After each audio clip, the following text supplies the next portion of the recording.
Okay. Ja, macht euch locker. Macht euch locker. Ist schon gut, ne?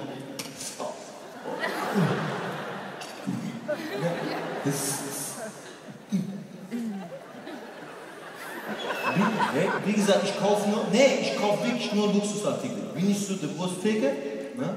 Habe ich gesagt, hallo und aufpasse! Ich bin der Hassan.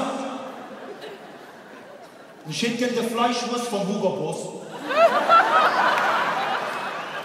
Hat sie komisch geguckt? Die Frau wusste, also kennst du den Hugo Boss? Doch, sagt sie, aber habe doch keine Fleischwurst. Aber sie nicht, nein. Dann gib mir halt vom Brother. Hat sie geguckt wie ein Auto, haben sie gedacht, okay, Auto, vielleicht haben sie Wurst vom Ferrari. Ne, sagt sie, Ferrari hat nur Sekt. Der wird da drüben. Okay, haben sie gesagt, mach dich locker, Wurstfrau. Das Sekt ist schon Peter. Also von wem ist jetzt hier der Fleischwurst? Sagt sie, von einer Kollegin gemacht, wo heißt Karl. Der Lagerfeld oder was? Ja, sorry, den kenne ich. Weil, wohl. Der könnte ich auch mal gebrauchen, ein großes Stück Fleischwurst, oder? So wie der aussieht.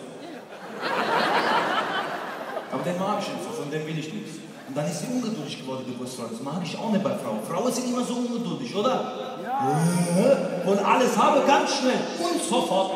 Und wenn du bist mal in einem intimen Moment und sie bekommen alles nach 3 Minuten, sie sind sauer. Oh, ja, so, nicht so.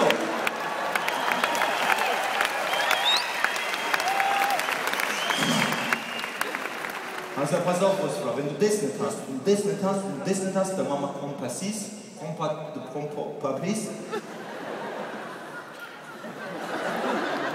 Gib mir der Rinderländer von der Gucci. Die machen doch Handtasche! Hat sie gejammert. Hat gesagt, das weiß ich schon. Aber aus was wird in der Handtasche gemacht? Aus Leder? Und was war in der Leder drin? Eine Kuh.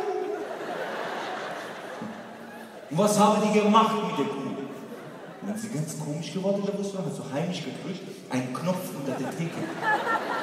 Und dann bin ich ausgeflippt, wirklich völlig, bin ausgeflippt, aber so in jeder Sekunde, kennt ihr so Zeitlupenausflipper? Also so wie ein Berner ausflippen würde, zeige ich euch jetzt. Geht so. Ja, aber Leinwände, aufpassen, so geht.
Ich habe bei der Nummer noch nie labern müssen. Sie haben sie gestellt.